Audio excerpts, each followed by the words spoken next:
अस्सलाम वालेकुम जी। यहाँ पे मैं बनाने जा रही हूँ मैकरोनी, जिसके लिए मैंने 2 मैकरोनी के पैकेट लिए हैं। एक मैंने हलीब क्रीम ली है, आधा किलो मैंने बोनलेस लिया है, 2 मैंने गाजरें ली हैं, 2 मैंने मीडियम साइज़ प्याज लिए हैं, 2 मैंने शिमला मिर्च ली हैं, एक मैंने बंद गोभी का पीस लिया है।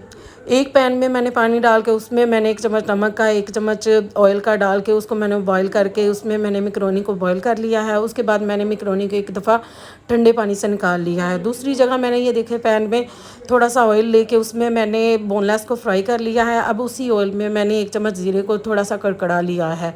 जब ज़ीरा हमारा हल्का सा भुन जाएगा तो इसमें मैं ऐड कर दूँगी 1 चम्मच अदरक लहसुन के पेस्ट का। अदरक लहसुन के पेस्ट को भी मैं ब्राउन सा कर लूँगी, लाइट सा शेड दे दूँगी। उसके बाद मैं इसमें ऐड कर दूँगी प्याज, जो कि मैंने चॉप करके रखा हुआ था मोटा मोटा सा। प्याज को मैं 2 से 3 मिनट के लिए अच्छे तरीके से भूनूंगी। उसके बाद मैं इसमें ऐड कर दूंगी वेजिटेबल्स, जो कि मैंने सारी कट करके रख ली थी, ये देखें।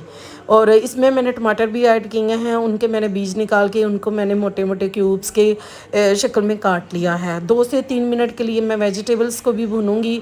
उसके बाद मैं इसमें ऐड कर दूंगी आधा चम्मच दादर मिर्च का, थोड़ी सी बिल्कुल सुरख मिर्च, और नमक जो है वो ज़रूरत, क्योंकि नमक जो है वो जो सॉस हमने डाली उनमें भी होता है। और ये मैंने चिकन ऐड कर दिया है बोनलेस, जो कि मैंने पहले से फ्राई करके रख लिया था। साथ ही मैं सोया सॉस, इसमें चिली सॉस ऐड कर दूंगी, 2 चम्मच सोया सॉस ऐड करूंगी, 2 चम्मच, और सिरका ऐड करूंगी 2 चम्मच। आप अपने हिसाब से कम या ज़्यादा भी कर सकते हैं। इनको 2 से 3 मिनट के लिए मैं इनको हिला जुला के इसके बाद मैं इसमें ऐड कर दूंगी 1 कप केचप का। मैं ये जो चीज़ें हैं इनको मैं माप तोल के नहीं डालती, मैं ऐसे ही डालती हूँ क्योंकि मुझे अंदाज़ा है, तो आप इनको अपने हिसाब से डालिएगा। यहाँ पे मैंने 1 आधे मिनट के लिए इस तरह भुना है इसको। साथ ही मैंने जो बॉईल करके मैकरोनी रखी हुई थी वो मैंने इसमें ऐड कर दी है। अब मैं इनको अच्छे तरीके से हिला जुला के बिल्कुल एक दूसरे में मिक्स करके, तो साथ ही मैं इनको 2 मिनट के लिए रख दूँगी दम पे। ये देखिए माशाल्लाह से मैकरोनी हमारी बिल्कुल बहुत अच्छे तरीके से तैयार हुई हैं, बहुत ही टेस्टी थी। बच्चे माशाल्लाह इतने खुश होंगे अगर आप ये मेरी रेसिपी मेरे तरीके से इस तरह बनाएंगी।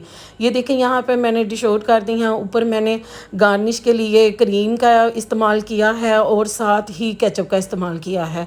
तो मेरे चैनल को लाइक कीजिएगा, सब्सक्राइब कीजिएगा और शेयर लाजमी कीजिएगा।